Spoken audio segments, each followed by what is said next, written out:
Hi guys, sa mga nagtatanong ng aking buhok, ang gupit ko po talaga is, ewan ko kung high faded to or low fade, pero ganyan siya. And alam nyo ba, para mas maging stylish ang aking, ayun o, sobrang ang pinagsasama ko talaga is yung slick stick. Slick stick na, ito yung ilalagay mo dito, hindi mo na kailangang hawakan. Ganyan, gaganyan-ganin mo na lang siya. Tapos, aangas na yung buhok mo.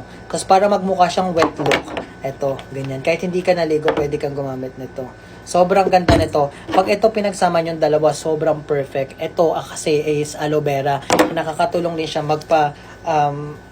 magpa-smooth ng buhok mo. Tapos, ayun, oh, ganyan lang. Ganyan lang, para magkaroon ng volume. Oh. Oh, ganyan mo lang. Tapos ito, tago mo lang to. Oh. Oh, sobrang angas. Para sa kistandingan. Sa mga tatanong po kung anong color ng aking buhok, ang color po ng aking buhok ay ash brown. Go.